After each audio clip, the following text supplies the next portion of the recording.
Bom, pessoal, boa tarde, tá? Bem-vindos a mais um encontro aí do REA, Rede de Estudos Astrológicos, uma proposta de um grupo de estudos que a gente está montando aí, astrólogos conhecidos que se conhecem entre si de forma pessoal ou virtualmente, para estudar astrologia, tá? A meta, o objetivo é fazer um trabalho mais monográfico que busque esmiuçar alguns temas mais pontuais que, via de regra, a gente aprende, mas passa batido, não aprofunda muito. Há uns 3 encontros já a gente está falando de casas astrológicas, né? No primeiro encontro a gente fez uma introdução histórica. O Davi, que não está com a gente hoje, deu uma palestra muito boa sobre o sistema de signos inteiros, que é o sistema que ele usa. Depois eu fiz um overview por cima da maior parte dos sistemas de divisões de casa. E hoje a Amanda vai falar um pouquinho mais da classificação das casas, tá? A Amanda tem a página dela no Facebook, Amanda Piontkowski, também tem a página no Instagram, Orientação do Alto. Ela pode passar, vai passar também, espero, os contatos dela e tudo mais. E esse vídeo vai para o YouTube. Acredito que eu vou colocar lá também os links e as páginas das pessoas que eventualmente tenham páginas. Quem quiser que eu coloque quem participou, quem não participou, quais as páginas, os sites e tudo mais, me manda uma mensagem, me manda um e-mail, a gente joga lá, porque o objetivo é exatamente esse, tá? Trocar informações, estudar em conjunto e crescer junto. Amanda, bola com você. Grata, Paulo. Chegou minha vez agora, né? Não pude escapar. De sistema de casas, eu já tinha estudado um tanto na época que eu comecei a estudar astrologia e eu ficava muito brava porque é um assunto realmente muito complexo e todos têm justificativas e pontos mais de facilidade ou dificuldade, né, para serem utilizados. Até brinquei nos encontros passados que o que me fez decidir foi uma conversa com um astrólogo. Eu fiz meu primeiro mapa astral primeira consulta com ele. E aí ele falou, sei lá que sistema de casas que eu uso, tanto faz. Qualquer um funciona. E eu achei aquilo muito engraçado e despreocupado. E realmente, se não fosse para funcionar, né? Não existiam tantas variedades assim e cada um se adapta no sistema que preferir. Bom, então eu preferi não explicar essa parte de sistemas de casa. Falei, quando for mais para a parte prática da interpretação, né? E das classificações, eu apresento. Então, meu nome é Amanda, né? Trabalho com astrologia já tem um tempo já. E tudo começou bem por acaso. Eu estudava e fazia o mapa das pessoas, as pessoas gostavam, indicavam para as pessoas e eu comecei a cobrar, porque estava, né, demandando tempo e não parava de estudar, e aí foi se desenvolvendo.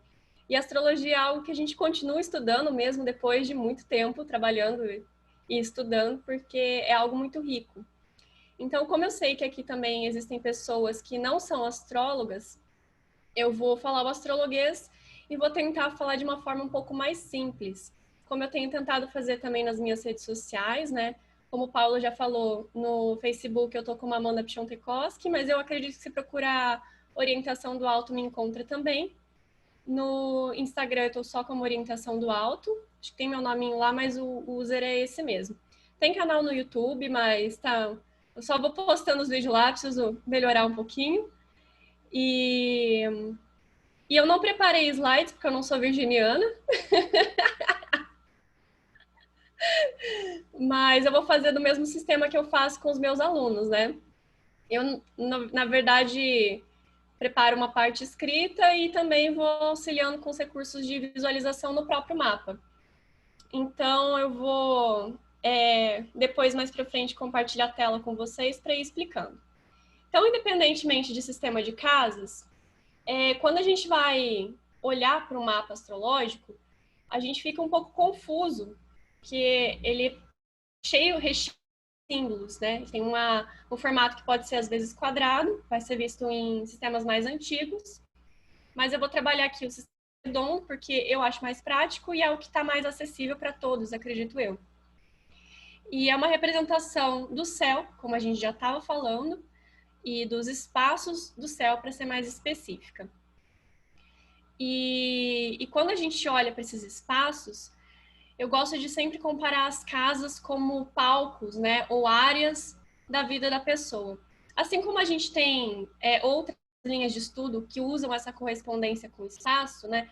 Por exemplo, o próprio Feng Shui, que trabalha com a dinâmica dos cômodos da casa, os espaços da casa, para corresponder aos moradores, né? A gente tem leituras de fisionomia, a gente tem a leitura da quiromancia, que faz a leitura da personalidade da pessoa pela leitura dos traços e formato da mão. Então, existe sempre essa correspondência. E para a astrologia não é diferente, são os espaços no céu que auxiliam a gente a fazer uma interpretação não só da vida, né, mas de pergunta, quando é uma astrologia horária, de empresa, empresarial, quando é uma empresa, e assim por diante, né, sempre dentro da leitura específica do mapa astrológico. Deixa eu ver aqui. E aí eu fiquei de explicar sobre cadente, sucedente, noturno, diurno, oriental, ocidental, né? Todas essas especificações. Eu vou abrir um mapa aqui, aleatório. Primeiro para ficar mais fácil. Tá dando para compartilhar já? Não.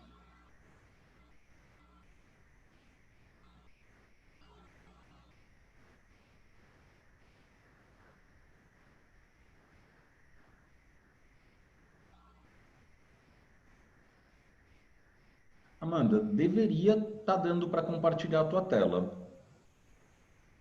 Uhum. Ah, não. Pronto. Agora deve dar. Agora deu.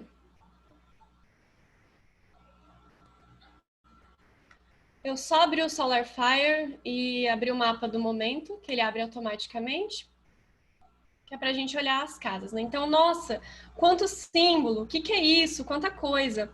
Algo que eu sempre explico, né? Falo um pouquinho de astrologia até no começo das consultas, é explicar que a gente, logo de cara, a gente percebe que tem umas linhas que se destacam no mapa, né? Então, ele é um círculo, porque ele é uma representação do céu, do ponto de vista terrestre, do ponto de vista do nascimento da pessoa, do local que é feita a pergunta, né? Ou do local que é aberta a empresa, do momento exato também. Então, por isso que é tão importante esse ponto de vista. Então, dentro desse ponto de vista, a gente vai ter que representar o que a gente vê do céu e o que está abaixo, que a gente não vê do céu. Então, por isso que a gente tem, primeiro, sempre uma linha horizontal, né? Que ela vai estar cortando aqui o horizonte, que é exatamente o chão, onde a gente pisa, onde a gente está, né? Então, para cima dessa linha, a gente tem essa parte diurna, esse céu visível, que quando está à noite a gente vê as estrelas, a gente vê alguns astros, né? E de dia a gente vê o sol, muito difícil a gente conseguir ver algum outro astro, a não ser que o sol esteja se pondo ou nascendo. E embaixo está o que a gente não vê. E dentro do desenvolvimento da astrologia, como é que acontecia, né? Sempre foi pela observação. Então, eram usados lagos ou espelhos de obsidiana ou alguma forma para olhar para o céu e ter um plano de comparação, né? Porque se a gente fica só olhando, fica difícil de perceber o movimento. Então, eram usados os espelhos e também porque cansa a cabeça, né? Ficar olhando para o alto, imagino eu. Então, eram usados esses recursos para conseguir ter essa comparação. E dentro disso, foi sendo desenvolvido através do olhar, da visão, daquilo que é visto. Então, obviamente, aquilo que é visto na astrologia tem mais relevância e importância. Por isso que a gente vai ter também casas que têm uma visão privilegiada, né, e outras nem tanto. Assim como a gente vai ter astros que vão estar em destaques por conta desses posicionamentos do céu e outros nem tanto. E o objetivo das classificações das casas é não só auxiliar na interpretação, mas também nessa força.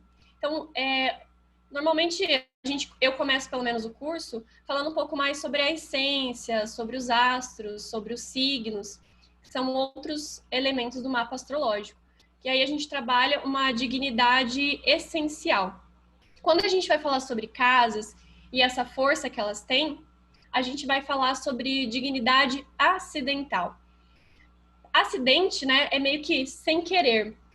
Isso se dá por conta de dois movimentos que a gente tem na astrologia, que a gente não tem só na astrologia, mas também na astronomia, né? Quando a gente estudou astronomia lá na nossa infância, que a gente viu o sistema solar, os planetas, né, girando ao redor do Sol, e começamos a aprender um pouquinho sobre a movimentação dos astros, a gente viu que existe o movimento de rotação da Terra e o de translação. O movimento de translação, ele é um movimento que se dá dos astros em volta do Sol. Ele é mais longo, ele é mais demorado, e é a partir dele que se dá as estações do ano. E pelas estações do ano é que a gente define os signos. Então ele tem essa relação da transitoriedade dos astros pelo zodíaco. Então por isso que tem a relação com um movimento mais lento, um movimento de dignidade essencial, é um pouco diferente. As casas, elas vão trabalhar mais especificamente com o movimento de rotação, que é o movimento diário, que é o movimento que, do ponto de vista da Terra, né, é quando o Sol nasce e se põe, sempre dentro desse movimento. E não só o Sol, mas todos os astros, todos os dias, percorrem todas as 12 casas, ou seja, percorrem a Terra em volta, né, vão percorrer em volta da Terra.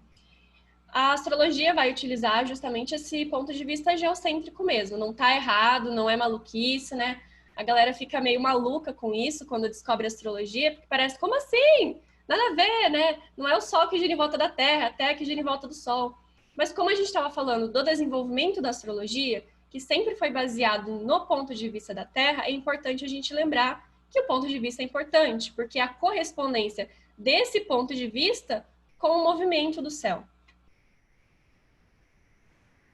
Então, é o seguinte, uma aluna minha deu uma olhada nos textos que eu escrevi antes de apresentar aqui, e ela fez algumas perguntas. Uma das perguntas dela que foi que ela ficou um pouco confusa com essa coisa de movimentação, né? Rotação e translação e como que isso funciona no mapa. Então, eu vou até tentar animar aqui para a gente ver esse movimento, para ficar um pouquinho mais fácil. Se vocês não conseguirem ver a tela sendo animada, vocês me avisem, tá? Tá paradinho por enquanto.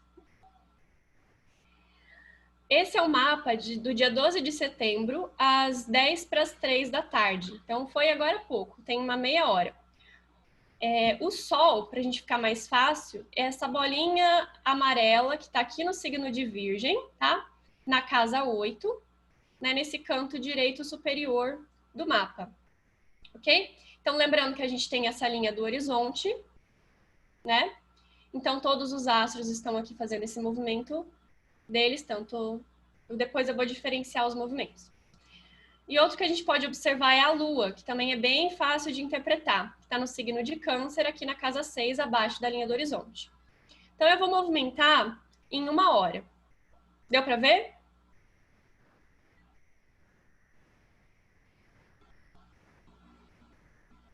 É que aqui parece que está pausado. Mexeu aí em 1 hora? Não?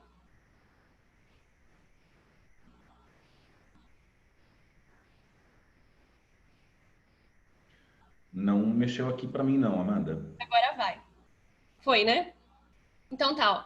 Voltando, e agora foi 1 hora.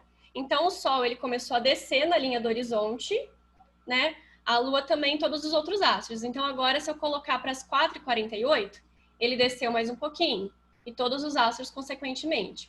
Esse é o movimento diário de rotação, né? Desceu mais um pouquinho. Então, ó, 10 para 6, o Sol vai estar começando a se pôr. Agora, 10 para 7, ele já se pôs, ele já está para baixo da linha do horizonte. Esse é o movimento de rotação, movimento que, do ponto de vista da Terra, né, todos os astros vão estar fazendo, né, de percorrer todo o céu em volta da Terra diariamente.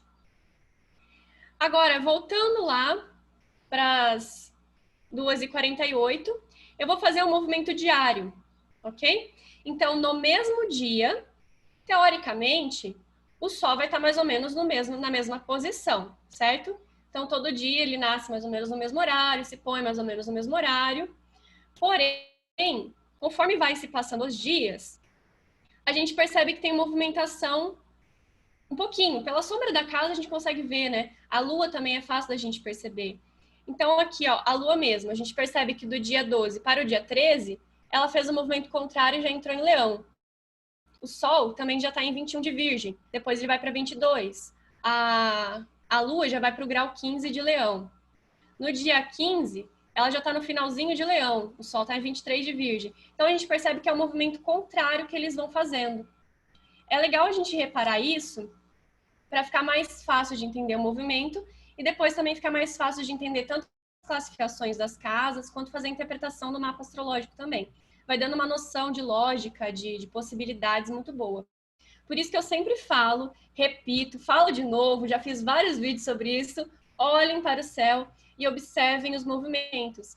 E às vezes fica confuso a gente simplesmente olhar para o céu sem ter uma comparação, né? Então comparem, anotem o horário, anotem onde estava, vejam a sombra da lua em relação ao sol, né? Quantidade de luminosidade.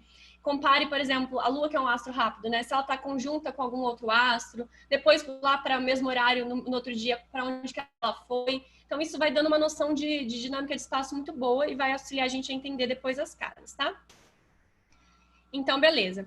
Então, lembrando que diurno para cima da linha do horizonte é algo visível, ou seja, se a pessoa que tem uma concentração maior de astros para cima da linha do horizonte, ela tem uma tendência a ser mais extrovertida, ou as áreas de relação com as pessoas, com sociedade, com papel na sociedade, vai interessar mais ela. Se a pessoa tem maior concentração de astros para baixo da linha do horizonte, a tendência é ser um pouco mais introvertida. Os astros, de certa forma, até perdem um pouquinho desse brilho, dessa força. É claro que a gente tem algumas exceções ali. E a pessoa tende a ficar um pouquinho mais pessoal, a vontade dela importa um pouco mais, né? As questões dela, internas, memórias, passados, se interessam um pouco mais. É claro que, quando a gente for fazendo a interpretação mais elaborada, isso pode se destacar ou não, né? Pode ficar bem mais fraco, dependendo da análise toda do mapa.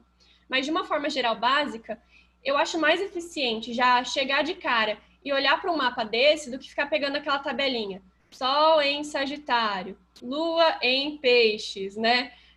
Vênus em Escorpião. Gente, eu fico num nervoso quando me mandam aquele negócio de descrição do astro com signo, que às vezes não tem ligação nenhuma, porque muitas pessoas vão ter aquele posicionamento.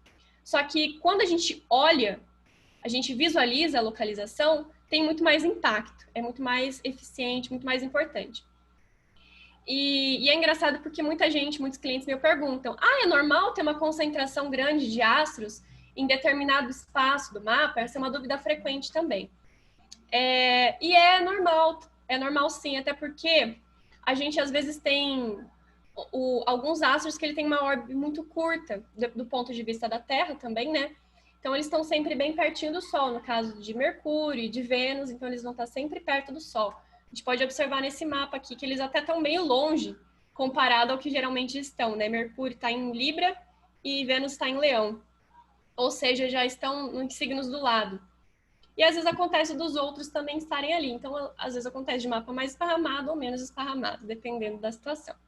Então, além dessa relação diurna, externa e noturna, mais interna, a gente tem uma outra divisão, uma linha vertical, que vai cortar o mapa, né? E dependendo do sistema de casas que é utilizado, dependendo se você está mais perto do Equador ou mais longe do Equador, né? Seja, está mais perto dos polos, ela pode estar um pouquinho mais inclinada, chegando até a ficar muito perto da linha do horizonte. E isso modifica bastante, né, o desenho do mapa. Mas, no geral, para entender o começo, entender melhor a classificação, eu não vou entrar muito nessa relação de exceções, a não ser que depois surjam algumas perguntas e a gente fale sobre isso. Mas para ficar mais fácil, a gente vai entender que o ponto mais alto do mapa, normalmente, é o ponto mais alto do céu, meio do céu, por onde os astros vão passar, e paralelo a ele, embaixo, vai estar a linha do fundo do céu, o ponto mais baixo, por onde os astros vão passar desse ponto de vista terrestre. Essa linha vertical, do meio do fundo do céu, ela vai dividir o mapa entre Oriente e Ocidente. Oriente, onde o Sol nasce, e Ocidente, onde o Sol se põe. Né? Então, é como se fosse esquerda-direita, direita-esquerda, dependendo do ponto de vista. Então, nisso vão se formar outras duas metades, que podem ser vistas separadamente. E juntando com essa linha horizontal, a gente tem 4 partes. Então, primeiro vamos dividir entre Oriente e Ocidente. Oriente, a gente já lembra que é nascimento, ascensão, por onde o Sol nasce. Eu vou até colocar aqui para mostrar para vocês. Opa, volta.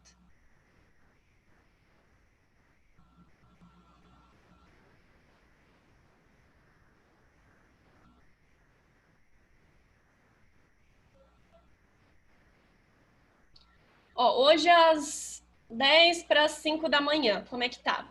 O Sol está aqui para baixo da linha do horizonte ainda, ele não nasceu. Vênus estava ascendendo na linha do horizonte, ela já tinha subido, ela já estava visível, assim como a Lua também estava visível. Marte estava bem alto no céu, estava bem alto, e os outros astros já tinham se posto também. Então, às 5h48, já subiu mais um pouco. Às 6h48, o Sol começou a nascer. Então, percebam esse movimento de ascensão. Ele está subindo. Se a gente vê uma roda gigante, a gente percebe que ele vai estar subindo, ascendendo. Então, Oriente, ascensão. O que a gente pensa? Que é algo mais forte, né? Algo mais do movimento interno para o externo. Então, é dele para o outro, sempre.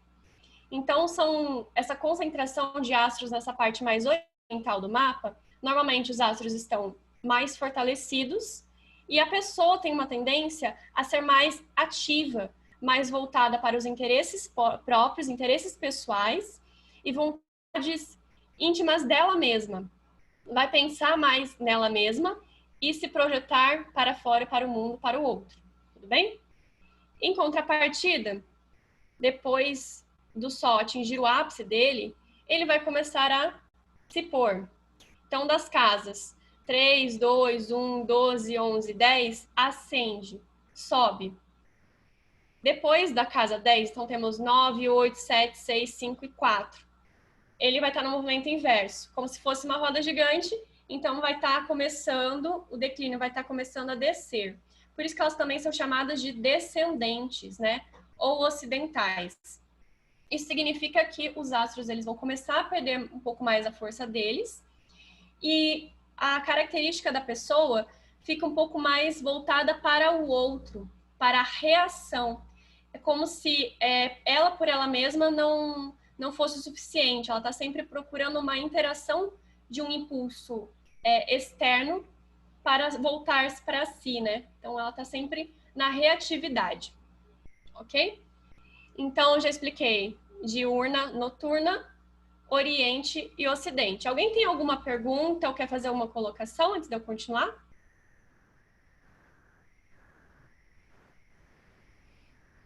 Alguém?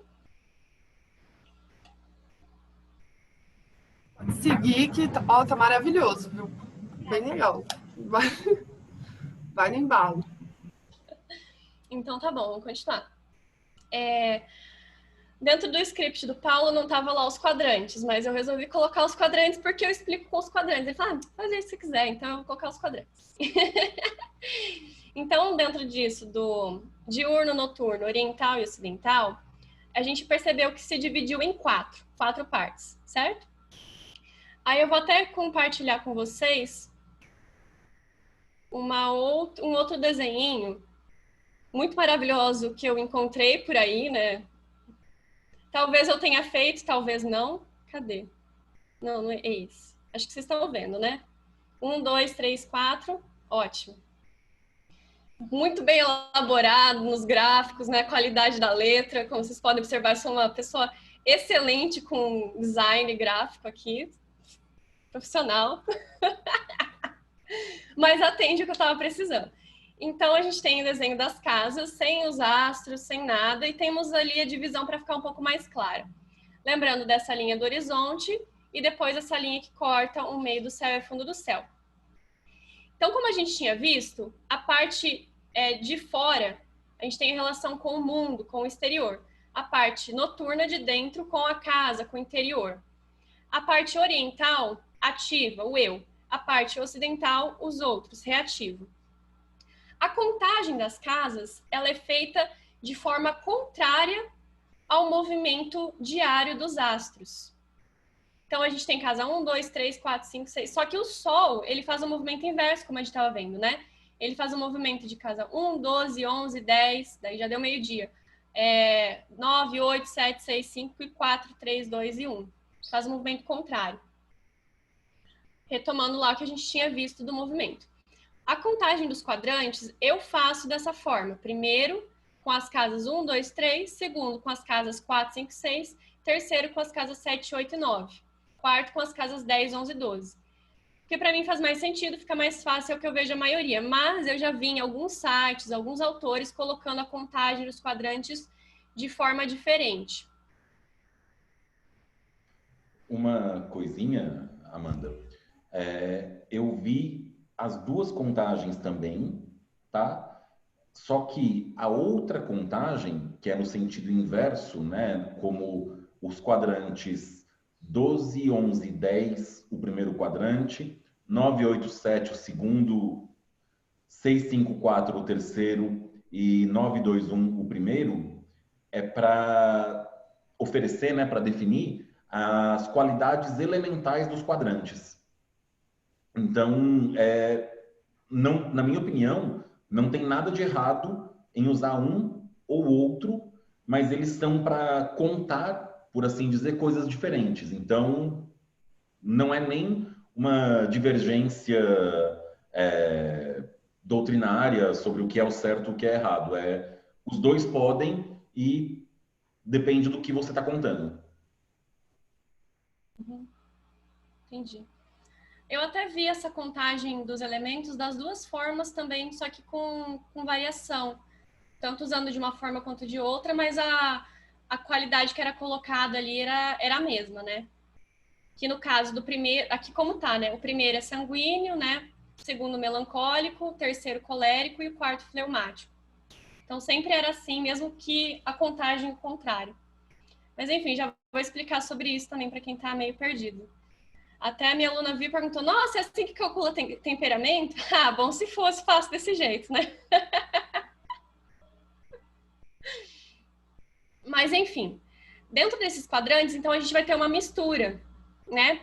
Então, o primeiro quadrante, ele vai ter essa relação mais ativa e mais interna. Uma concentração muito grande do eu. O segundo quadrante, ele vai ter uma mistura, então, de uma relação introvertida interna, mais reativa para o outro. O terceiro quadrante, ele vai ter uma relação reativa para o outro, mais extrovertida para o mundo. O quarto quadrante vai ter uma relação ativa e extrovertida para o mundo. Mas lembrando que, mesmo assim, primeiro e quarto, ativo eu, né? E segundo e terceiro, os outros. Até tem uma relação um pouco mais altruísta, uma dificuldade de dizer não, né? Primeiro e quarto já não, eu vou fazer, eu faço, tá tudo bem, tanto faz, né? Então tem essa dinâmica também. Dentro dessas classificações, como eu estava explicando, a gente pode acrescentar alguns elementos para compreender melhor esses quadrantes. Então, o primeiro, ele é um pouco mais sanguíneo. O que é sanguíneo? É ar. É ar, é a primavera, simbolicamente, tá? A gente não vai colocar isso a ferro e fogo dentro de uma interpretação, mas é para a gente entender um pouquinho melhor como que funciona. Então, quer dizer que ele inicia, ele tem essa relação de impulso, de começo, né? Tem uma relação de maior maleabilidade com o meio, com as circunstâncias, com as situações, mas ao mesmo tempo ele vai se colocando. O segundo, melancólico. Então, tem uma relação de produção, de fazer. Deixa eu só conferir umas anotações que eu tinha feito aqui.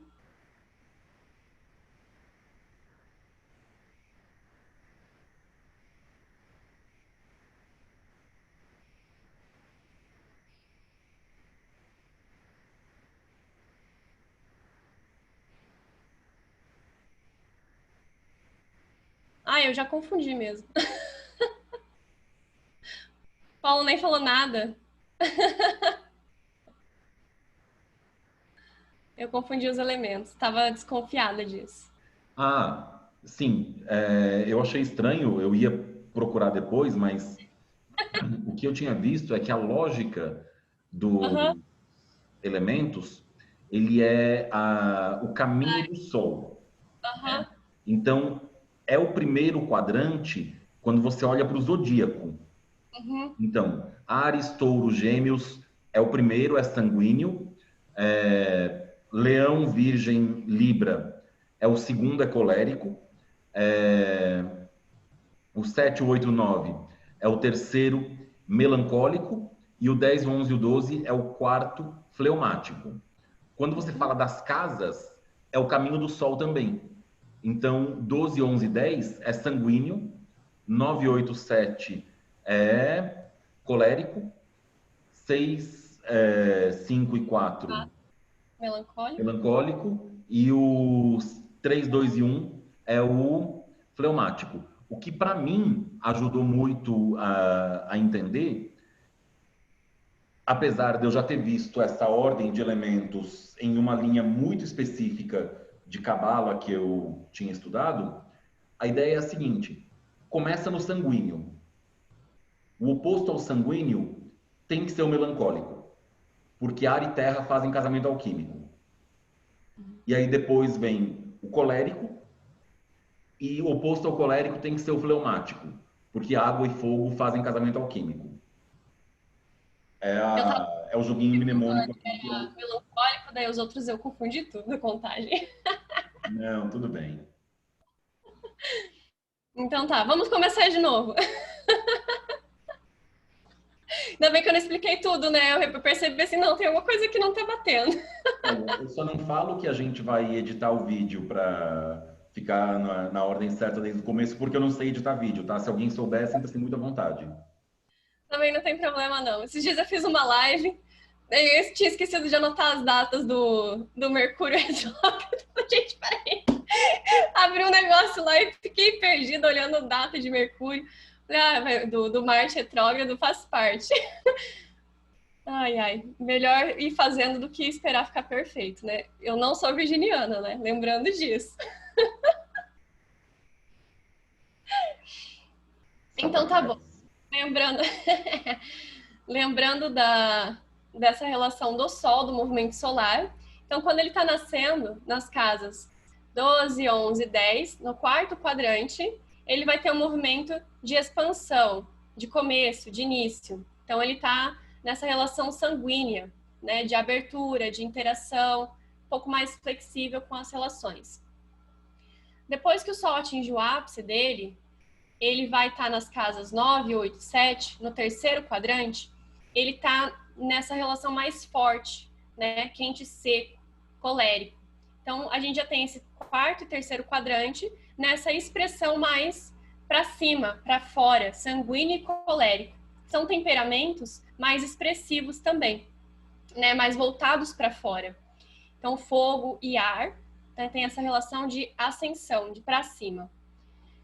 Depois da cólera, a gente tem a melancolia, a terra. Então, no 6, 5 e quarta casa, que a gente tem o segundo quadrante, ele vai ter uma expressão um pouco mais concentrada, fria e seca, né? Então, ele já resfriou e continua na secura. Ele está internalizando esse movimento, né? Voltando-se para si. E esse ápice de interiorização é a fleuma, né? Fria e úmida, totalmente dependente do meio, das relações. Ela vai se movimentar conforme está a necessidade do fluxo, né? Então é a água, essa relação mais interna, mais interior. Eu não estou vendo o chat, mas eu estou vendo que está pitando aqui. Tem alguma coisa importante? Eu comentando que eu me identifiquei com você falando que os meus estão tudo nessa zona. Gente, a maioria dos meus planetas. Tô prestando atenção. Então tá bom. É que eu vi que tinha vários ali apitando, depois eu fui olhar. E é legal que só da gente olhar para essa concentração, a gente já fica, nossa, sou eu totalmente, né? Me contempla, me identifico, né? Já fica bem mais fácil. Então tá, eu vou agora explicar um pouquinho das casas angular, cadente e sucedente, que é algo que também não tem muito mistério, né? E aí a gente vai ver se a casa fica um pouco mais forte ou mais fraca. Eu vou explicar também pela relação do movimento solar. Graças a Deus, vocês não vão mais precisar ver o desenho que eu fiz. Deixa eu aumentar aqui. Se eu conseguir. Não tem como aumentar. Mas dá pra ver, né, gente? Tá ótimo. O máximo que eu consigo é...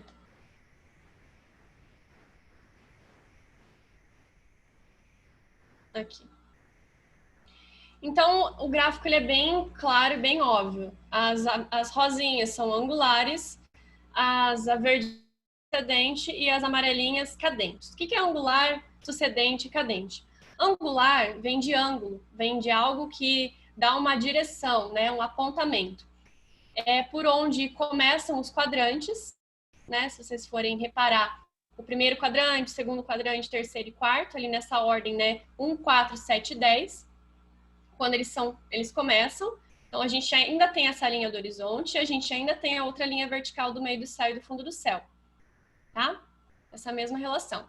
Então, destacando essas rosinha, vermelhinha, a gente tem as casas angular.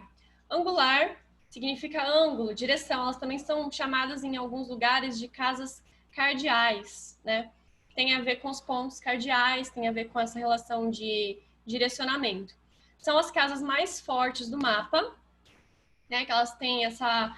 Quando um astro está posicionado ali, ele tem um destaque, ele tem uma força maior, chamada de dignidade acidental, porque acidentalmente ele deu sorte naquele movimento rápido diário dele, por acaso, estar naquele ângulo, naquele momento que foi gerado o mapa. Então, acidentalmente, né, ele está com uma dignidade, ele está com uma força de atuação.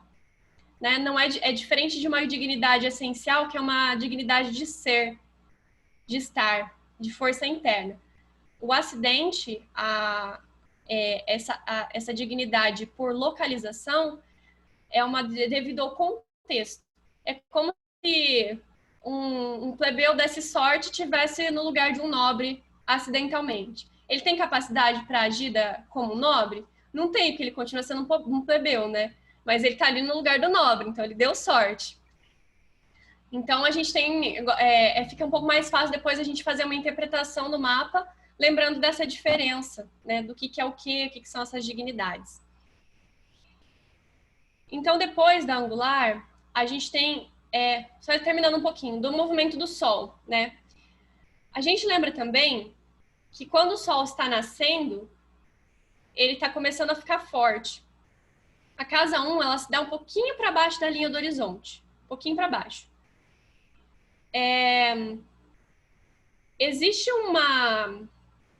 um conhecimento na área de medicina mais tradicional, oriental, que diz que acordar antes do nascer do sol dá mais vitalidade, energia, força. Ele tem uma energia diferente à Terra. Quem tem mais sensibilidade consegue sentir isso. Não sei se alguém aqui já fez esse teste de acordar antes do nascer do sol, mas eu, particularmente, quando eu estou muito bem, equilibrada, quando está calor, eu consigo acordar antes do sol nascer e eu sinto muito mais vitalidade e eu sinto uma leveza muito grande. Então, é realmente um local de força. Consequentemente, quando... Pode falar. A gente fez aí um ritual solar, né? De adoração do sol no momento do nascimento, meio-dia, pôr do sol e meia-noite. E a gente acabava tendo que acordar, assim, um pouco antes do nascer do sol para fazer as coisas. E eu posso falar que eu fiquei miserável. Ah, não, não, né? Mas aí você tá querendo milagre. Porque Acordar. acordando meia-noite, ninguém merece. Pois é. Desculpa, mas tinha que comentar isso. Bom humor de manhã ninguém merece. Fica... Eu sou solar, entendeu? O que eu posso fazer?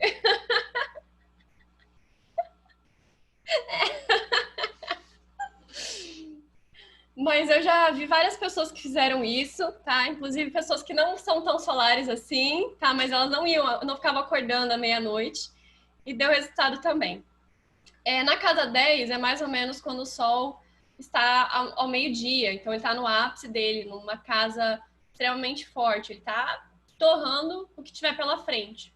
Tanto que quando a gente está mais perto da linha do Equador e dá meio-dia, não existe nem sombra de tanta luminosidade que tem, né? Então, porque ele está realmente no ápice, no alto dele. Óbvio que qualquer astro posicionado nesse lugar está mais forte também. Casa 7, pode falar. Tem uma coisa que eu achei interessante, quando a gente fala a casa 10, ela é uma casa muito forte, né? A casa 1, a casa 7, a casa 4 também, porque eles são angulares. Mas tem uma coisa interessante de que a casa mais benéfica, né, para astrologia helenística e para astrologia medieval é a casa 11, né? Você fala, pô, mas a casa 11, por que ela é tão boa assim? Porque ela é a casa onde o Sol e o planeta, né, que está lá, está ganhando força extrema para ir para o meio do céu, enquanto o meio do céu já é o apogeu. Então, depois do apogeu, vem a queda, né? Então, assim, seria como se você estivesse falando do atleta, da estrela ascendente, né, do atleta que está chegando no cargo de melhor do mundo, e o atleta que está como o melhor do mundo faz tempo, né? Afinal, depois que você é o melhor do mundo, a única coisa que você pode fazer é se aposentar como o melhor do mundo. Mas quando você está crescendo, é o seu momento de mais força. Sem contar que ela é a 2 da 10 por derivação, né? Então são as bênçãos que caem do céu. E ela também significa, ela tem o co-significador não, ela jubila Júpiter, que é o grande benéfico. Júbilo significa alegria, também é uma outra qualidade acidental da astrologia, que dá um brilhozinho para o astro quando ele está na casa de júbilo dele. Então, Júpiter, quando está na casa 11, a pessoa ela ganha as coisas do nada, se ela aposta, ela ganha, se ela joga, ela ganha, normalmente ela recebe muito bem profissionalmente, o trabalho que ela entra, ela tem uma tendência a ter mais lucro, promoção, aumento, com mais facilidade também. Então, depois dessa casa 10, desse ápice, a gente tem o pôr do sol, que é quando o sol espalha todo o brilho dele pela Terra. Também fica até um pouco turvo. Tem gente que não gosta muito de dirigir, porque tá com o sol muito, muito forte, né? Fica um pouco mais difícil. Então, ela também tem bastante força e destaque. E a casa 4, porque ela tá também no momento de começo de angulação, né? Começo de quadrante. Então, ela também tem uma força muito grande. Então, depois das angulares, nós temos as sucedentes, aquelas que vêm para suceder os ângulos, né? Então, elas têm uma força mediana em relação às angulares, mas elas ainda assim são fortes. E nós temos as cadentes, que caem dos ângulos, como o Paulo estava explicando. Então, depois que elas chegam ao máximo, não tem para onde ir, né? Elas caem. Então, no movimento do Sol, a gente tem uma angular, uma cadente e uma sucedente. Angular, cadente, sucedente. É dentro desse movimento de estar no fundo do poço, começar a subir, chegar no ápice e depois cair, né? Aí começa a acender de novo, chega no ápice e cai. Sempre dentro desse movimento. As casas cadentes têm relação com as casas maléficas? Não, elas não têm relação com as casas maléficas. Fizeram essa pergunta já para mim, porque parece, né? Mas a casa maléfica eu acredito que seja até um pouquinho mais difícil do que uma casa cadente. Só que um planeta maléfico vai gostar de uma casa maléfica, né? Então, a gente tem que sempre lembrar que depende de muitos fatores e muitas coisas na astrologia para a gente estar entendendo. Eu vou dar uma olhada no chat, que também já está bombando aqui. O Leandro me zoando só.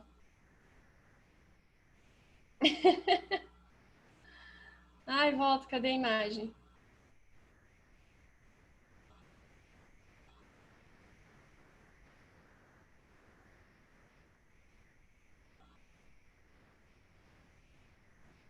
Não tá querendo aparecer a...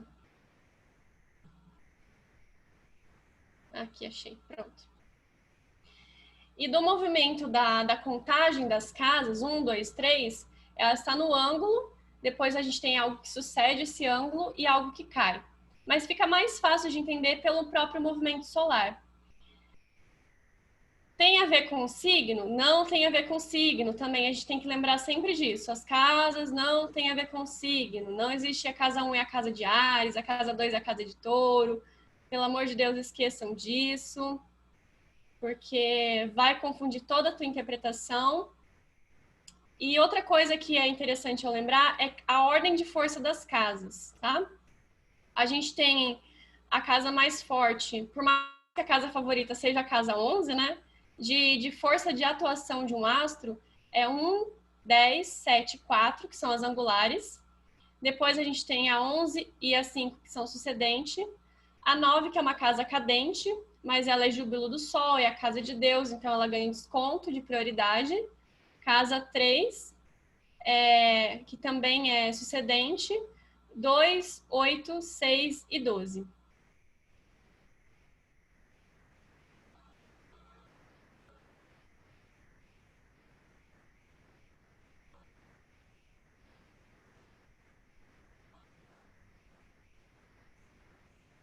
No mais, eu acho que é isso, gente, que eu tinha anotado para falar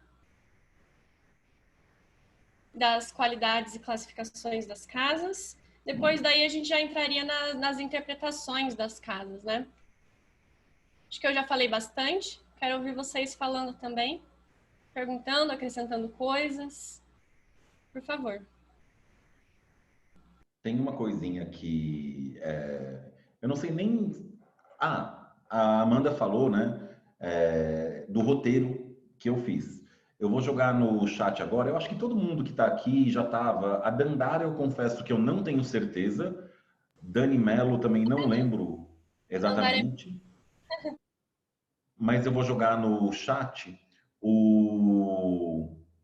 esse roteirinho, né? Que acaba sendo um roteiro que a gente está fazendo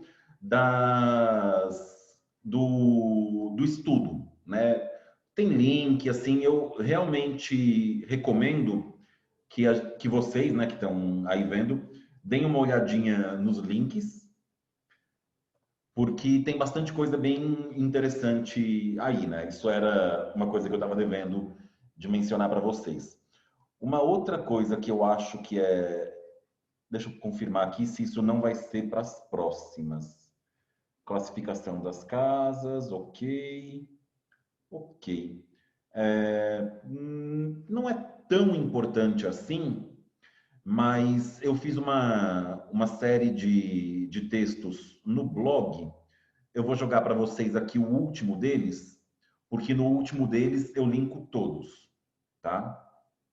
Que é uma série sobre as casas zodiacais se relacionando entre si, né? Que isso é uma coisa que é bem interessante, a gente vai falar com um pouco mais de calma quando falar dos temas das casas propriamente ditos, porque, por exemplo, a casa 1. A casa 1 representa o corpo, o eu, o indivíduo propriamente dito, né? Qual que é o contrário do eu? O outro, né? Então, a oposição da casa 1 é a casa 7. Então, se a casa 1 fala do eu, a casa 7 fala do outro. Então, ele acaba sendo uma representação das pessoas com quem você se relaciona. Pode ser casamento? Pode. Né? Normalmente, quando a pessoa vira e fala, eu quero saber do meu namorado, da minha namorada, do meu marido, da minha esposa. Casa 7, né? Ah, pode ser contrato? Pode, né? Pode ser os contratos que você tem com outras pessoas. Pode ser, por exemplo, adversários declarados? Podem, né? Então, o pessoal fala que quando você tem uma ação judicial, a casa 7 representa a parte contrária também. E tem também as relações das casas que se ajudam, né? Então, por exemplo, nesse último texto que eu fiz sobre esse tema, a gente está falando aqui da casa 4, da casa 8 e da casa 12. Por quê? A casa 8 é a casa da morte, né? Então é literalmente as perdas, a morte, a qualidade da morte e como você se relaciona com as perdas, tá? A casa 12 vai falar dos inimigos ocultos. Então, é um tema bem complexo. Eu gosto de falar que ela representa, em geral e em abstrato, como você perde energia para o mundo, as suas perdas inconscientes. Então, eu falo, por exemplo, que é a casa dos demônios, dos diabos, dos inimigos ocultos e da magia negra. Só coisa boa, né? Que representa onde você perde energia. E a casa 4 é a casa da família, né? Que também fala, segundo um dos autores antigos, que eu não me lembro quem é, mas que está lá na listinha dos links, né? Está lá nos links, fala que é o que acontece depois da morte, é a casa dos ancestrais e a casa da sua linhagem familiar. Como elas aspectam em trígono, e provavelmente a gente vai ter um réa para falar só de aspectações depois, elas conversam entre si. Então, as suas perdas, os seus demônios e a sua família tendem a ter a mesma qualidade elemental, que é uma outra coisa que eu acho bem legal da gente de se avaliar, né? A gente tem aí as casas com relação nas suas posições, oriental, ocidental, que nem a Amanda falou, né? Noturno, diurno, também tudo mais, e as relações delas com elas mesmas. E no caso das ditas casas maléficas, a teoria que eu vi, que eu achei a mais interessante a respeito de por que elas são consideradas casas maléficas, é por causa daquela coisa que a Amanda mencionou no comecinho da palestra dela, né? Que quando a gente fala de céu e de astrologia, tem muita importância a luz, né? E a luz, no caso, é como você enxerga. Portanto, as casas que são consideradas maléficas, que são as casas ruins, são aquelas que não aspectam o ascendente. Então, que não fazem nem oposição, nem quadratura e nem trígono, que são as casas 2 e 12, 6 e 8.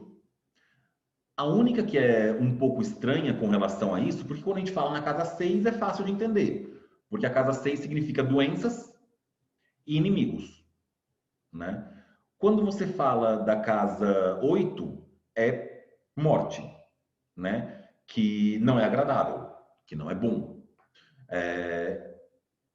Quando a gente fala na casa 12, é a casa dos diabos, né? Dos demônios, das perdas, da obsessão, das prisões, dos hospitais, dos sanatórios, da loucura. Só tema pesado, né? E aí vem a casa 2, é a casa das posses e das riquezas, né? Por quê? Porque apesar dela ser uma casa que não é algo que necessariamente te atrapalha, porque riquezas. Por que ela é a casa das riquezas? Porque ela é a casa que está saindo do fundo do céu, né? O fundo do céu lá é a divisão entre a casa 3 e a casa 4. Então, é onde começa a vir as coisas que sobem, são as suas posses, as riquezas. Eles chamam de casa de Hades, também, o templo de Hades, porque Hades era o rei do submundo, do reino dos mortos, mas também o reino das riquezas. E vem aquela coisa engraçada, né? Pô, mas riqueza é uma coisa negativa? Olha, do ponto de vista espiritual, ela não é nem positiva nem negativa. E ocasionalmente pode atrapalhar, né? Porque riquezas e dinheiro é aquele problema. Se você não tem, é ruim. Se você tem, você se acostuma e deixa de ser bom, né? Eu não sei aí as vidas profissionais em geral, mas eu acho que quando todo mundo pensa em termos de carreira, né? O aumento de salário quando você sai de estagiário para efetivado ou quando você tem o seu primeiro emprego é maravilhoso, porque antes você ganhava zero ou muito pouco. E aí você passou a ganhar um salário relevante, real. Mas um ano depois que você está com aquele mesmo salário, você já acostumou a sua vida, você já acostumou os seus gastos, você já adequou tudo que você queria aquilo. Então, deixa de ser relevante. De onde vem até as coisas que são engraçadas, né? Como advogado, eu já vi clientes, né? No caso era um médico que ganhava líquido por mês 50 mil reais e estava devendo no banco, né? Então, a vida dele ganhando 50 mil reais e devendo, ele não está mais feliz do que alguém que ganha 5 e está devendo também. É complexa essa situação. E é engraçado também, porque, por exemplo, quando a gente fala na casa 12, que é uma das casas mais maléficas, a gente vai ter ainda o tema das casas, propriamente dito, provavelmente no próximo REA, a casa 12, ela é regida por Vênus, que é um planeta benéfico, né? E aí eu acho engraçado, né? O Yuzuru, que é um ótimo astrólogo tradicional também, procurem o Facebook dele, eu acho, eu muito. Ele fala que as piores prisões são aquelas que você gosta, né? Então, assim, você nunca vê alguém viciado em alguma coisa que ela não gosta. Amanda, por favor. Eu ia só falar que tem relação com os vícios mesmo, daí você logo falou. É muito Exatamente. interessante Então, isso. é aquela coisa. Desculpa. Oi, tem alguém falando? Leandro? Oi, Leandro, isso. É que eu tenho Libra na casa 12. E eu tenho Vênus em Júbilo, em Peixes. E é exatamente isso que você falou, assim, tem muita relação, né? Eu ia até fazer uma brincadeira, vou morrer sorrindo, né? Mas vou morrer feliz, mas é exatamente isso, é uma prisão que a pessoa realmente ela cultiva, né?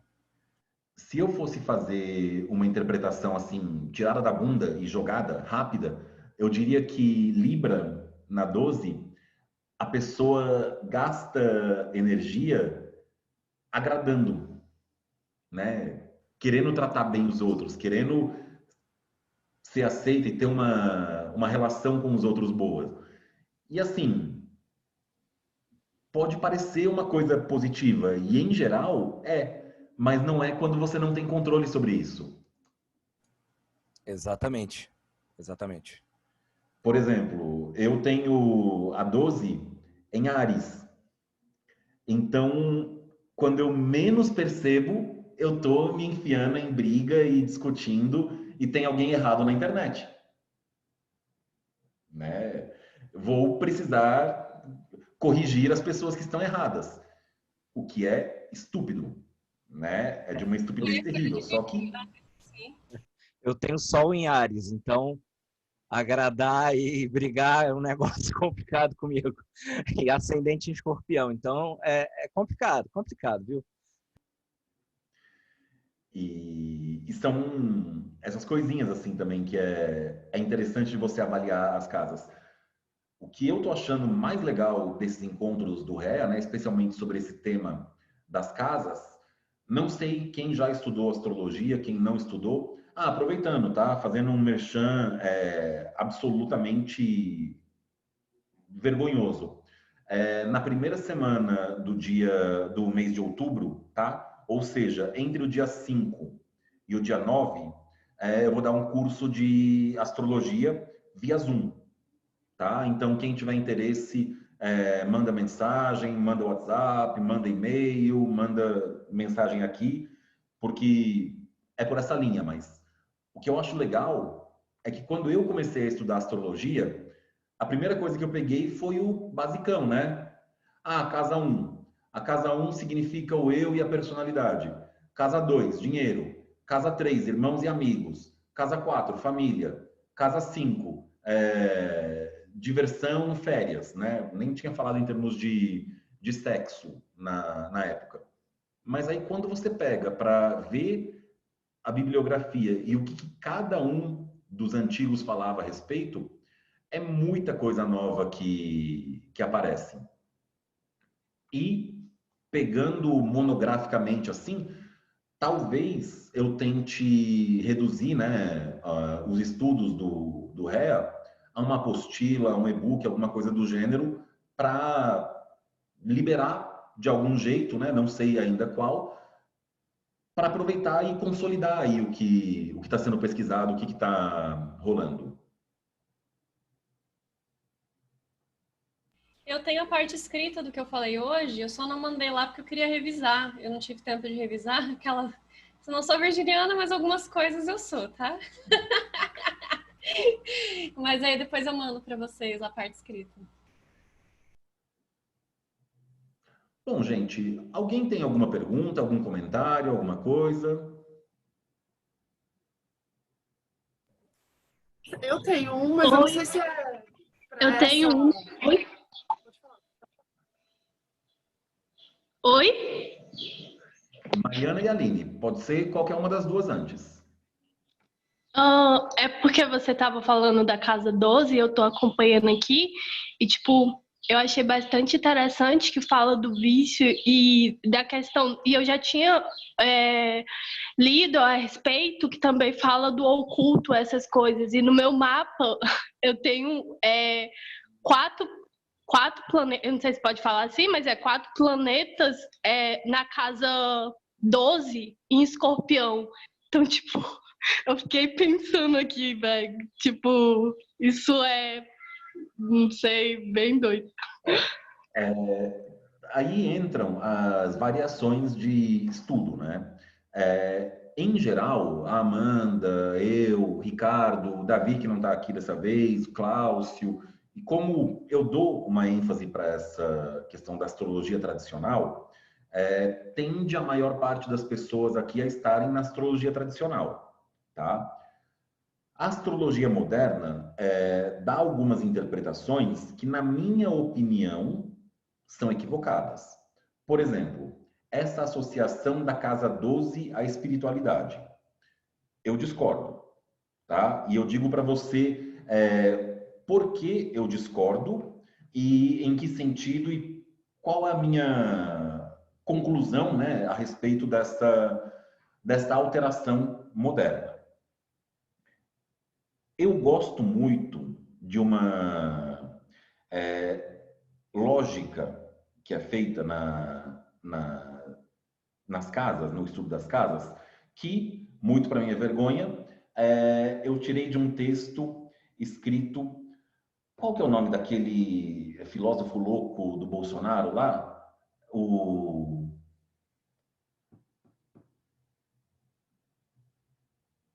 Olavo de Carvalho. Olavo de Carvalho.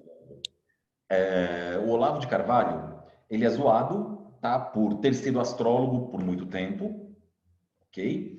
Mas eu peguei para ler um texto dele que eu achei maravilhoso sobre as casas astrológicas como dimensões humanas, tá? Qual que é a historinha que é contada?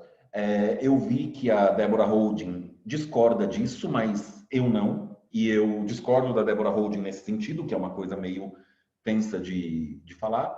Antes de mais nada, pausa para vocês darem risada da minha cara por eu ter falado que o Olavo de Carvalho escreveu alguma coisa boa. Não, eu tô dando risada mais porque eu ia falar porque o Leandro sabia, né? Ele comentou ali no chat. Então, ele é horrível em diversos aspectos, mas esse texto eu achei muito bom. Então ele fala o quê? Que as casas, elas contam uma história das dimensões humanas. Então, o primeiro quadrante seria o quadrante do eu, né? O corpo do eu, a personalidade, entre aspas, essa expressão é péssima porque personalidade é uma coisa muito mais complexa do que a casa 1, tá? O eu, as coisas do eu e as relações de amizade do eu e ideias do eu, tá? Então, o primeiro quadrante, ele é individualista, tá? É o indivíduo, é o eu. Ah, mas está falando dos irmãos e dos amigos.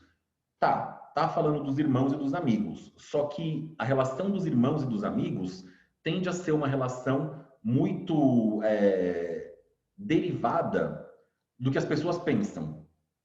A relação de amizade, se vocês forem parar para ver, é uma das coisas mais tênues que existem. Não tem contrato. Não, assim, amigo é amigo, ponto. Assim como irmão. Irmão é irmão. Ah, mas tem uma relação, cara. A relação de afeto é a relação de afeto, ponto. Você pode virar e falar, não quero mais falar e tudo mais. Depois desse primeiro quadrante, vem a casa 4, a casa 5 e a casa 6. A casa 4 é a casa da família, né? É o primeiro ente coletivo que o ser humano faz parte.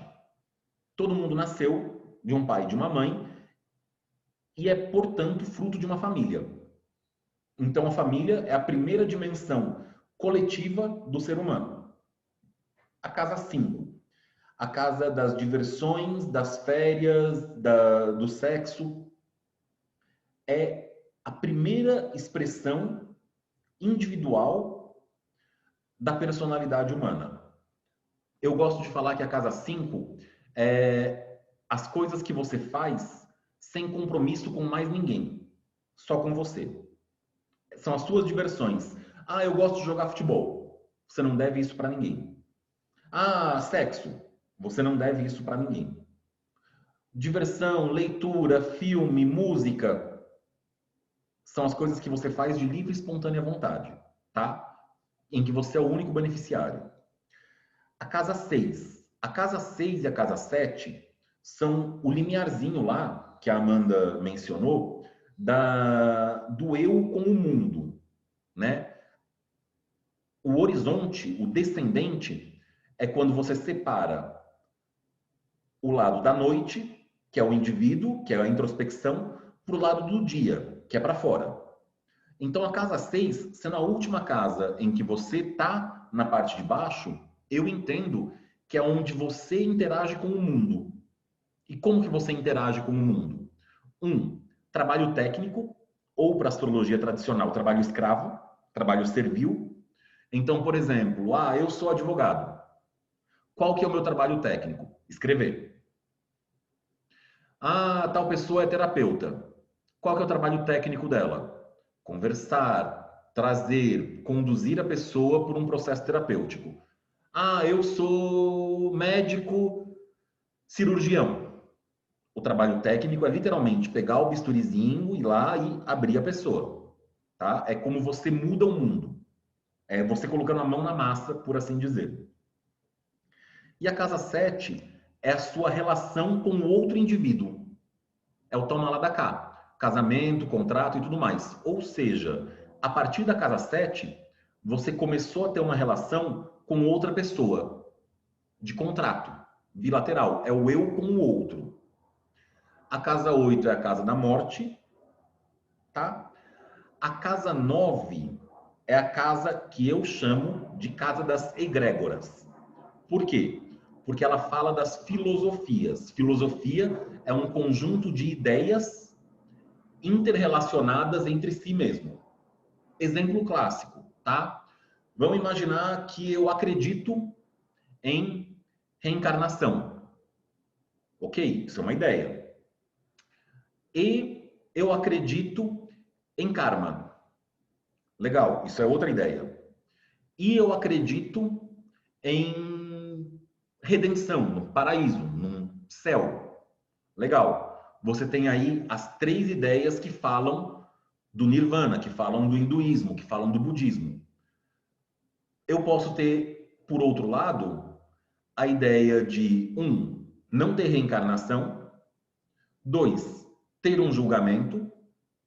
E 3, céu. É uma outra filosofia, a filosofia da Igreja Católica. O ateísmo é uma filosofia, comunismo é uma filosofia, liberalismo é uma filosofia, ideias interrelacionadas. Só que isso aí é um tema longo que vai, é metafísica e magia propriamente dito. A vida após a morte, via de regra, está relacionada à adesão a uma egrégora. Pode ser a Igreja Católica, pode ser o Espiritismo, pode ser a Umbanda, pode ser o Voodoo, pode ser o hinduísmo, o budismo. Só que a alma dos mortos precisa de uma conexão energética para sobreviver. Então, você tem aí, na casa 9, espiritualidade, magia, religião, astrologia, oráculos, tudo que envolve o trabalho mágico, né? Aí você vem a casa 10, que é como os outros veem o seu trabalho. A casa 11, que é a sua relação com os seres coletivos e as coisas boas, o que cai do céu para você. E a casa 12, que é como você interage com o mundo em abstrato. Então, assim, a casa 7, eu interajo com outra pessoa. Na casa 4, eu interajo com a minha família. Na casa 12, eu interajo com tudo. Sem distinção, sem separação, sem controle. Então, essa coisa que se fala que é a espiritualidade, o pessoal tirou esse significado da casa 9, que é o tradicional, tá? E jogou para a casa 12. Por quê? Que é como você interage com o universo. Só que esse interage com o universo, para os gregos, eles concordam com isso. Só que é como você se dissolve no mundo. Então, quando eles falam em termos da transmigração das almas, eles costumam falar que a casa 12 é onde o seu espírito deixa de existir, é separado da alma para reencarnar de novo. Então, essa associação da 12 com a espiritualidade propriamente dita, na astrologia tradicional não pega muito bem. A gente não segue por esse lado. Isso é mais da astrologia moderna, tá? E eu entendo que essa ideia de 12 como espiritualidade é uma torçãozinha do catolicismo, né? Que é aquela coisa de que dentro da ideologia cristã, a coisa mais importante que pode ter é a caridade, é você se doar, é você se entregar. E o ideal cristão é aquela coisa do morrer na cruz para redimir os pecados do mundo. E, de certa forma, a casa 12 é um pouco morrer na cruz, porque você está se esvaindo, você está perdendo energia. Então, por exemplo, com planetas na casa 12, falando de como isso acontece, existe um risco real de você perder energia sem perceber com os temas de Escorpião, tá? Que pode ser uma dedicação e um foco, né? Uma paixão às coisas ou pessoas, né? De dar muita ênfase, dar muita atenção e dar muito valor a isso. E também pode ser um outro tema de Escorpião, que é, por assim dizer, a paranoia, tá? Por quê? Escorpião é um signo de água. Todos os signos de água são muito sensíveis.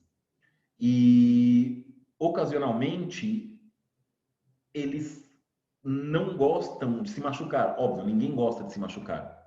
Mas os signos de água têm isso muito forte. E Escorpião procura observar o mundo para ter certeza que está tudo seguro e que não tem ameaça vindo de lugar nenhum. tá? Mais uma interpretação tirada do nada, né? Tirada da bunda, tipo, no se vira nos 30. Mas é um risco.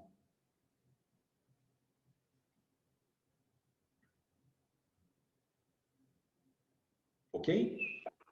Ok, muito legal sua explicação, muito grata. Eu gosto de seguir mesmo essa astrologia tradicional. Eu sempre estou focada nela porque traz as coisas bastante claras. Muito legal suas observações, grata. Obrigadão. Aline, você ia comentar alguma coisa também, né, Mozi? Não sei se é uma pergunta ruim, mas uma dúvida. Quando a gente tem um planeta retrógrado, eu não sei se tem alguma interpretação para casa também, algum efeito para casa. Então, por exemplo, nessas casas que vocês comentaram que são mais fortes, então, se ela tiver um planeta retrógrado, isso está só relacionado ao aspecto do planeta em si ou tem alguma relação com a casa também? Essa que é a minha dúvida. Olha, eu começo dando a minha resposta, tá? Depois eu convido, né, o Ricardo e a Amanda, especialmente, a comentarem também. Planetas retrógrados é uma coisa que eu não tenho opinião formada mesmo, tá? Não tenho mesmo. Porque, assim, se fala muito, por exemplo, do Mercúrio retrógrado, né? Que, é confusão, discussão, não sei o quê, blá, blá, blá, blá, blá, blá. Só que, por exemplo, Saturno e Júpiter ficam retrógrados 50% do tempo. Então, metade da população tem Saturno e Júpiter retrógrados com toda certeza. E aí? É uma coisa ruim? Não. Eu sei que, por exemplo, em astrologia horária, o planeta retrógrado, ele é considerado também, por exemplo, uma representação de que um objeto, uma pessoa, alguma coisa está voltando, tá? Então, é um sistema de interpretação. Tem gente que fala que o planeta retrógrado ele é uma dificuldade na expressão daquele planeta na sua vida naquela área. Não sei. Não tenho opinião formada e não me atrevo ainda a dar uma indicação clara e precisa. Amanda, o que você acha? Eu também não acho algo muito grave, astros retrógrados, não. Mas sempre lembrando, sempre, que o importante é ver qual é a casa que esse astro está regendo, né? Então, ele não vai se aplicar em si, muitas vezes, na interpretação do significado daquela casa, a não ser que ele esteja na cúspide ou próxima dela. Eu acho que ele vai ter mais influência naqueles assuntos. Então, pode ser que aqueles assuntos, em alguns momentos, tenham um pouquinho de enrosco, algum tipo de necessidade de revisão, mas eu não acho que seja uma debilidade muito grave. Mercúrio também está quase sempre retrógrado, entendeu? Muito comum. Então, assim, Vênus retrógrado, até, assim, acho que talvez tenha um pouquinho mais de alguma coisa exista para aquela pessoa prestar atenção. Mesmo que ela tenha, sei lá, Vênus domiciliada, jubilada ou angular, só que está retrógrada, então tem uma coisinha ali, né? Só que mesmo assim eu acho algo tão pequeno que a pessoa não precisa ficar preocupada.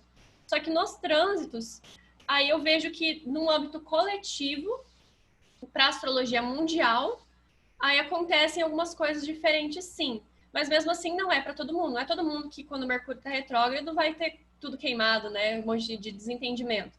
Não é todo mundo que com Marte retrógrado vai ficar briguento. Porém, se a gente for olhar num contexto coletivo, sim, acontecem mais desentendimentos, contratempos, enroscos dentro daquele assunto, daquele astro. Pelo menos é o que eu observo e que é quase unânime com os astrólogos também, mas não é para todo mundo. É só isso, resumido, assim, bem. Obrigada.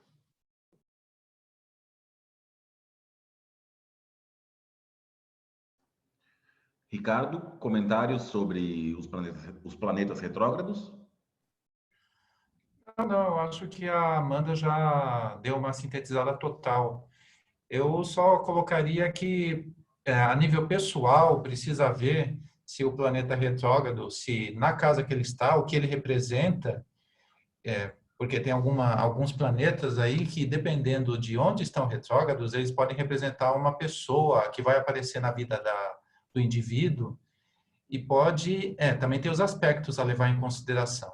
Aspectos e retrogradação junto, eu já percebi que é uma coisa assim que impacta na vida pessoal do indivíduo.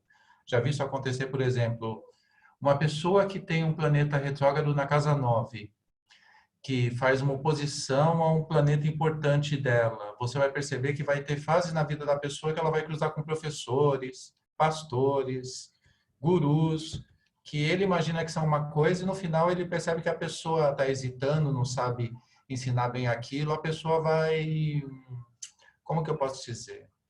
Decepcionar o outro, de alguma forma. E normalmente é numa hesitação, é numa falta de conhecimento, é em defender uma ideia e não conseguir levar ao fim. Esse é o exemplo mais evidente que eu já vi, né? Mas eu imagino que outras pessoas consigam ver coisas assim também na vida dela. Se elas pararem para pensar e dar uma olhadinha no mapa. É mais isso que eu tenho a ver. Posso te perguntar também, na sua opinião, porque eu não sei se daria para associar uma pessoa que aparece na 12. Ah, na Saturno. 12? Saturno na 12. Não, minto. Perdão, não é Saturno, não, é Júpiter que eu tenho na 12. E Retrógrado. Júpiter manda em que casas? Peixes e Sagitário estão aonde? Estão mandando no quê?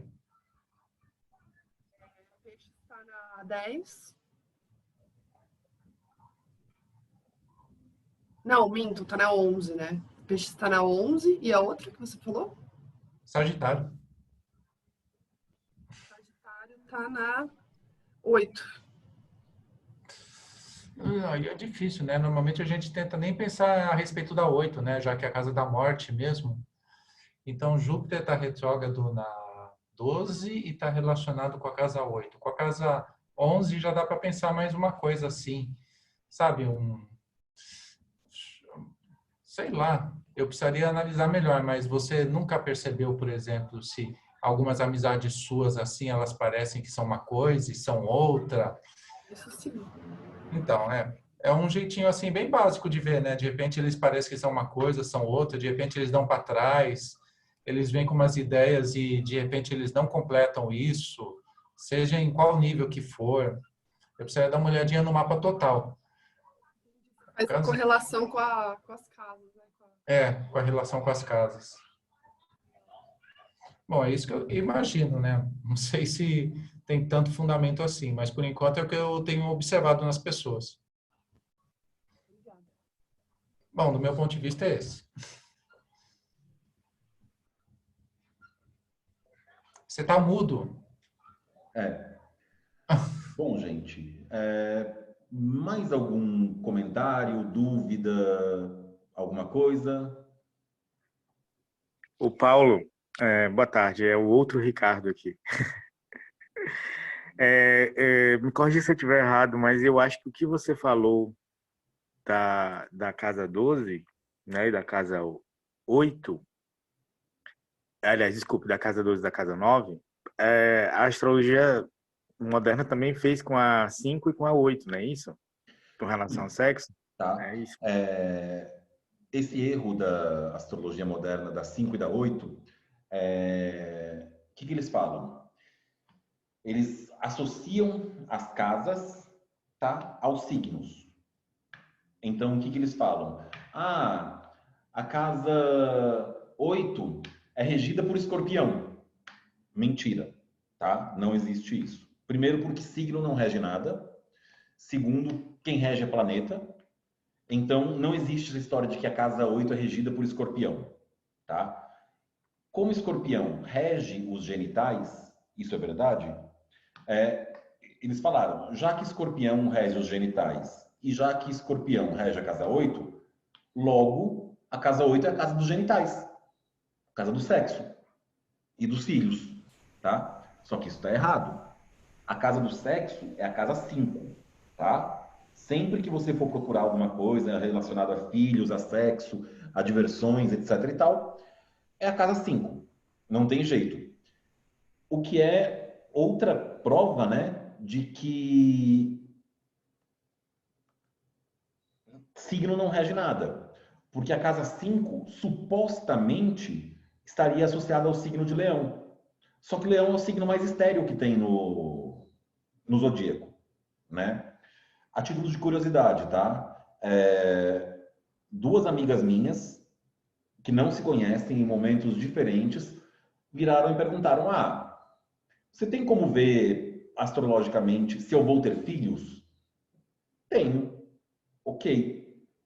Abri a carta natal da pessoa, estava lá, Leão na cúspide da casa 5. Leão é um signo estéril, né?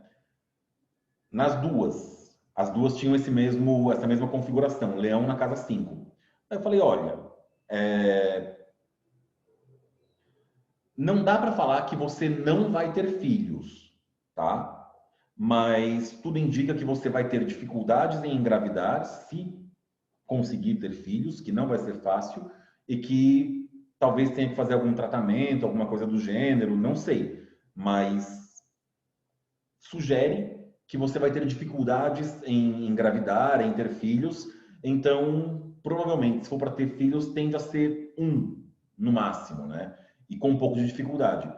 E ambas as meninas, ambas as minhas amigas, tinham um ovário policístico, que, como as pessoas que sabem, né, é uma doença dos ovários que faz com que elas amadureçam mais de um óvulo ao mesmo tempo, e isso forma cistos no ovário. E se a pessoa não cuida, ou seja, anticoncepcional é obrigatório para as pessoas que têm ovário policístico, elas podem se tornar estéreis completamente, e se elas quiserem engravidar, elas, via de regra, têm que fazer tratamento para conseguir, né? Ou seja, significa que todo mundo que tem leão na casa 5 tem ovário policístico? Não. Não existe essa relação de causalidade. Mas significa, né, sugere que pessoas com leão na casa 5 tendem a ter dificuldades para engravidar.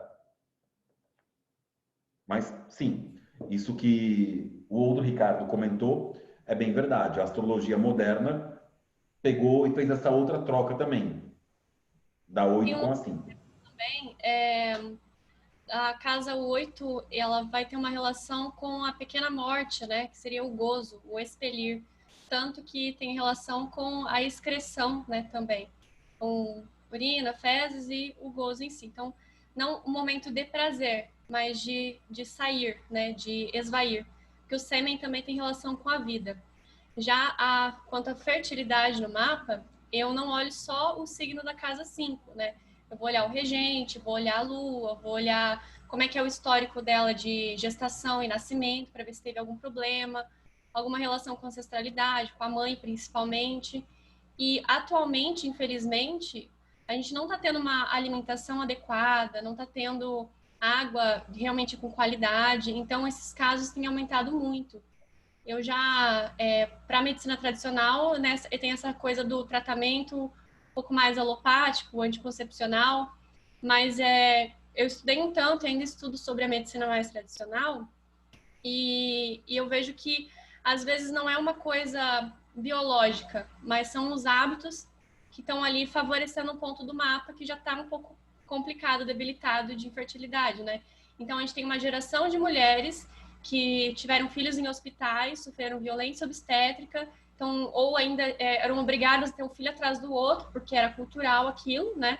Não podia falar não para o marido.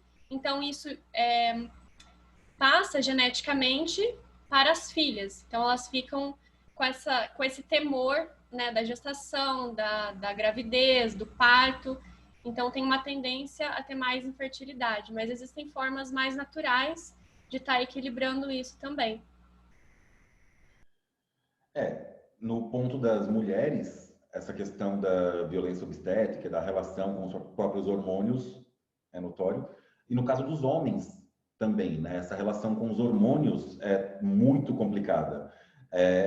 Eu tenho visto muita gente, mas muita gente mesmo, na casa dos 30, até mais cedo, com déficit de produção de testosterona, que é o hormônio masculino por excelência, né?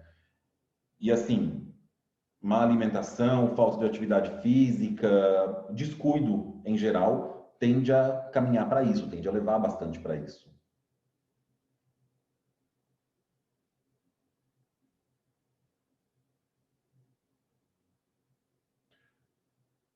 Pessoas, mais alguma coisa?